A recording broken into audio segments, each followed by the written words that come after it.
She wasn't supposed to sit in seat 1A, not because she didn't belong, but because the crew couldn't imagine that a black woman could be the boss. Within minutes, their quiet doubt was about to erupt into a storm that would change everything. Before we continue, please support our channel. It's free. Just hit the like button, subscribe, and tell us in the comments where you're watching from. We love seeing how far these stories travel. Danielle Morgan walked through Terminal 5 with the quiet confidence of someone who had fought for every space she entered. Her Toomey carry-on rolled neatly behind her, its black leather catching the fluorescent lights above. She wore charcoal gray pants, a cream silk blouse, and navy blue heels, the same heels she always wore for moments that mattered. Nothing about her screamed for attention, yet she carried the kind of presence that filled a room. To most people passing her, she was just another traveler. What they didn't know was that Danielle was the CEO of Nexeric Global, one of the fastest-growing tech companies in the world. That very morning, she had been in a conference room with investors from Singapore, Paris, and Dubai. Now, she was in San Francisco, where one meeting could finalize a deal that would change the entire future of her company. Her mind was steady, her shoulders carrying more responsibility than most could imagine. But Danielle was used to carrying weight. What she wasn't used to was what came next. At the gate, she approached the attendant with a polite smile, handing over her boarding pass. The woman behind the desk barely looked up before shaking her head. "Boarding Group 1 hasn't started yet, ma'am. You'll need to wait." Danielle's tone stayed calm. "I am boarding Group 1. The attendant frowned, re-scanned the ticket, and this time the machine beeped green. Her face shifted with sudden discomfort. "Oh, sorry. You can go ahead." Danielle didn't respond. She had seen that look too many times. The moment someone realized her credentials didn't match what they expected. Her skin was always scanned before the barcode.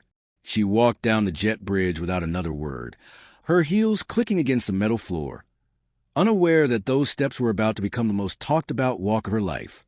Inside the cabin, she found her seat at the very front, 1A, her usual window seat. She stowed her bag, settled in, and exhaled. For a moment, everything felt normal. The low hum of engines, the shuffle of passengers, the faint smell of coffee in the air. A stewardess offered her water with lemon. Danielle sipped slowly, opened her tablet, and began reviewing notes for her San Francisco meeting. It was routine. She had done this 100 times before. But sometimes routine collapses in an instant.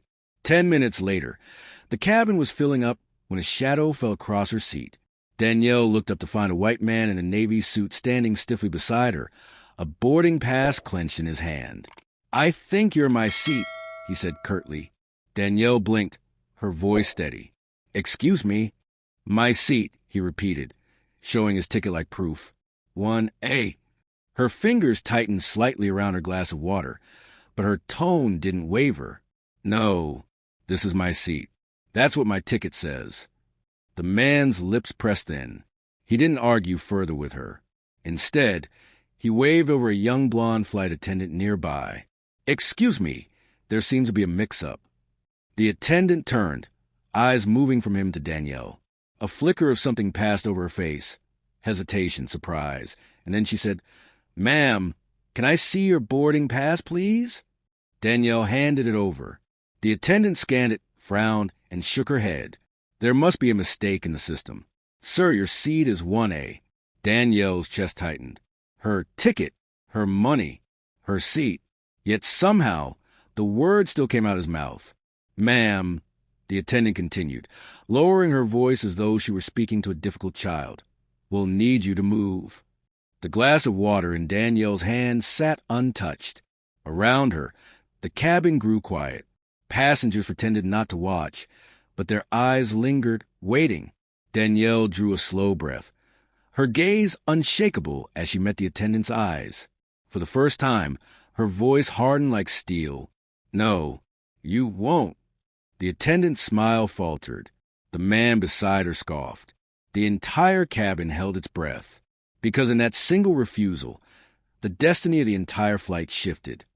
But this was only the beginning, because when Danielle refused to move, she had no idea how far they were willing to go to push her out of that seat.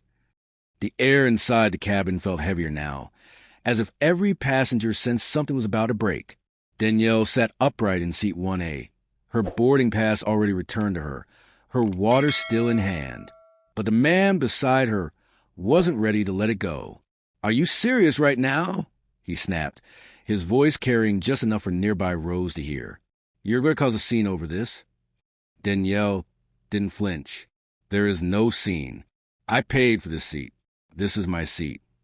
The young flight attendant hovered nervously, shifting from foot to foot, as if the weight of the entire flight depended on how quickly she resolved this. Her voice dropped low, that polite condescension slipping in. "Ma'am, please, we're just trying to avoid holding up the boarding process. If you could cooperate and move to business class, we'll be able to take off on time." Danielle's eyes narrowed. "Cooperate? No, I booked this ticket days ago. If there's an error, it isn't mine." Passengers were beginning to take notice. A businessman across the aisle lowered his newspaper. A young couple leaned slightly forward. The tension spread like static, invisible but unmistakable. The man in the navy suit threw up his hands. "Unbelievable. You know what? Forget it. Just move. It's not that complicated." That was when a second attendant arrived. Older, sterner, with the kind of presence that came from decades in the sky. She looked down at Danielle, then back at the younger flight attendant. "What's going on here?" The explanation came in a hurried whisper, punctuated by the younger woman's pointed glance at Danielle. The older attendant's expression hardened. "We've checked with the gate," she said finally. "It appears there was an overbooking. We'll need you to move to business class." Danielle's jaw clenched. "And why me?" The older attendant's brows furrowed. "This has nothing to do with you personally. It's just policy." Danielle's voice cut sharp through the air. "It has everything to do with me. Out of all the passengers in first class, you didn't ask anyone else to move. Just me." The cabin went silent. You could feel the discomfort ripple through the rows. Some people shifted in their seats. Others stared at their laps, unwilling to meet her eyes. The man beside her muttered under his breath, "She's making this a whole thing." Danielle ignored him. She leaned back in her seat, her voice icy but calm. "I'm not moving. And if there's an issue, you'll need to call your supervisor." The younger flight attendant's tone grew sharper now, the veneer of politeness thinning. "Ma'am, this is first class. Please don't make this more difficult than it needs to be." Danielle turned her head slowly, locking eyes with her. "I am the CEO of Nexer Global. I purchased this seat. If you believe you can move me, then go ahead and try. But before you do, I'll make one phone call. And when I do, I promise you, it won't just change where I sit. It will change the future of this entire flight." For a moment, nobody spoke. The passengers held their breath. The attendant stiffened. The man beside her shifted uncomfortably, realizing this wasn't unfolding the way he expected. Danielle reached into her bag and pulled out her phone. Her fingers moved with deliberate calm, her expression unreadable. The younger flight attendant took a small step back. "Ma'am, who are you calling?" Danielle looked up, her voice low but firm. Someone who could remind this airline who exactly they're dealing with. Her thumb hovered over the call button. The silence in the cabin felt thick, suffocating. Even the sound of the boarding announcements outside seemed far away now. And then, with one tap, the line began to ring. When the voice on the other end answered, no one in that cabin knew that their entire future had just shifted. The line clicked after 2 rings, and a clipped male voice came through. "Brandon Lee." Danielle's grip on her phone was steady, her voice level but carrying the edge of controlled fury. "Brandon, it's Danielle Morgan. I'm on flight 782 to San Francisco. Your crew just tried to remove me from my confirmed seat, first class, seat 1A, because a white passenger decided he belonged here more than I did." The silence on the other end wasn't empty. It was loaded, sharp. Brandon's pause was deliberate. He wasn't stunned into inaction. He was processing, measuring the weight of every word she'd just spoken. And then, finally, his response came, short, clipped, absolute. "Understood. Stay seated, Danielle. I'll handle it." She ended the call. No dramatics. No parting threat. She slid her phone back into her bag with the same unhurried precision she had used to take it out. Her calmness was louder than any Ray's voice could have been. The younger flight attendant's face drained of color. She wasn't entirely sure who Danielle had just called, but the authority in her tone, the casual confidence in naming someone directly at the top, unsettled her. The older supervisor's jaw clenched tight, her eyes narrowing, though her own pulse betrayed her, thudding visibly at her temple. The man in the navy suit, standing stiffly beside Danielle's seat, shifted his weight. His arrogance had cracked, but not disappeared. He folded his arms across his chest, muttering, "This is ridiculous. She's making a scene over nothing." But the words carried no force anymore. His voice was defensive now, his tone brittle. The power had already begun to move away from him. Around them, passengers shifted uneasily. A man across the aisle slowly lowered his newspaper, pretending not to eavesdrop, but listening intently. The couple in 2B and 2C leaned slightly forward, their hands clasped, their faces tight with anticipation. A teenage boy 2 rows back slid his phone discreetly into video mode, angling the lens just above the seat in front of him. The cabin air itself felt different, as though the oxygen had thinned. It wasn't turbulence. It wasn't fear. It was a sharp, unspoken awareness that something bigger than a seat dispute was unfolding right in front of them. Moments later, the captain's voice came over the intercom. It was steady, but anyone who had flown often could hear the strain. "Ladies and gentlemen, we're experiencing a brief staffing delay. We ask for your patience as we resolve this issue. We'll provide updates shortly." Staffing delay. The words hung strangely in the air. Not weather, not mechanical. Staffing. The passengers exchanged puzzled looks, brows furrowed. A mother traveling with her 2 children whispered something to her husband, her eyes flicking toward the front row. An older man in 3D shook his head slowly, as though confirming his suspicions about something he believed all along. The younger flight attendant was the first to disappear.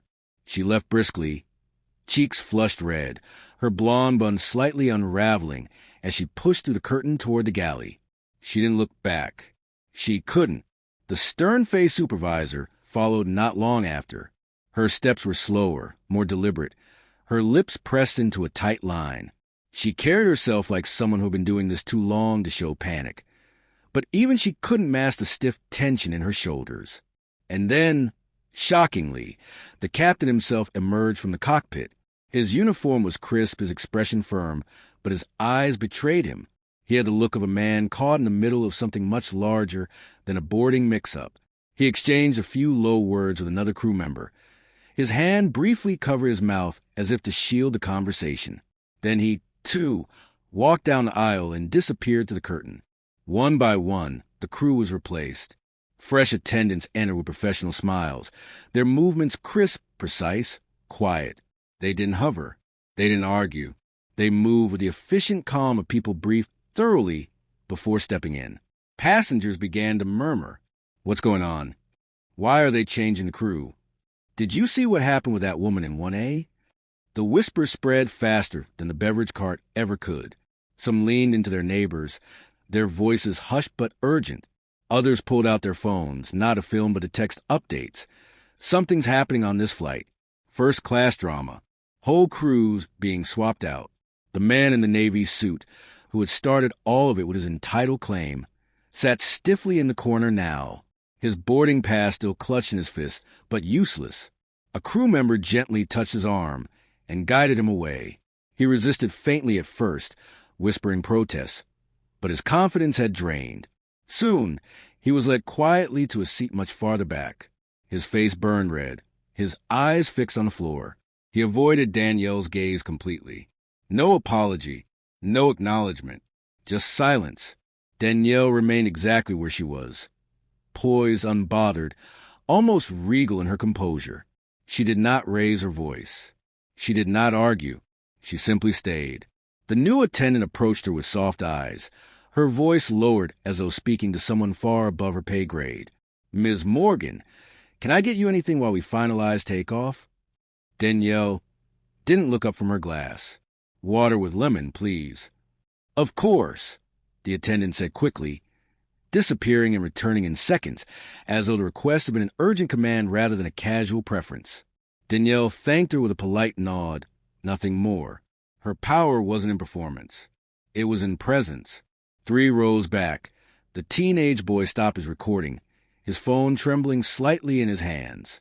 He didn't know who this woman was. Not yet, but he knew the footage he had just captured was important. Maybe even historic. He pressed upload. A progress bar slid across the screen. By the time the wheels lifted off the runway, the clip had already begun to spread. On the ground, phones buzzed in apartments, in offices, in taxis stuck in traffic. The video was shaky, voices muffled, but clear enough to see a black woman in seat 1A calmly refusing to be moved, clear enough to hear the attendant's condescending tones, clear enough to catch the authority in her voice when she made that phone call. Hashtags sprouted like wildfire. Hashtag seat 1A. Hashtag she belongs here. Hashtag first-class bias. Some users were outraged, typing furious threads about injustice, about systemic prejudice, about how this moment was a mirror of countless others unseen. Others doubted. Could it really have happened this way? A few were stunned to realize that the woman in the video was none other than Danielle Morgan, the same woman Forbes had profiled just weeks earlier as one of the most influential CEOs under 40. But inside the cabin, above the clouds, none of that was known yet. For now, there was only silence. Silence, and the quiet clink of ice against glass as Danielle lifted her water, sipped slowly, and set it back down on the tray. Her expression was unreadable. Her gaze fixed out the window where the skies stretched wide and endless. She didn't turn to meet the stares she knew were on her. She didn't explain herself. She didn't need to, because Danielle knew something most of the cabin didn't. This moment wasn't about one seat. It wasn't about one man. It wasn't even about one flight crew. It was about a truth that followed her into every boardroom, every investor meeting, every airport terminal. A truth that whispered in the smallest interactions, but screamed in moments like this. Her refusal to move wasn't just about staying in seat 1A. It was about staying in her rightful place in a world that constantly tried to push her out of it. And as Flight 782 cut through the sky toward San Francisco, Danielle Morgan had no idea that by the time they landed, her quiet defiance would ignite a firestorm that no one, not the airline, not the crew, not even she, could fully control.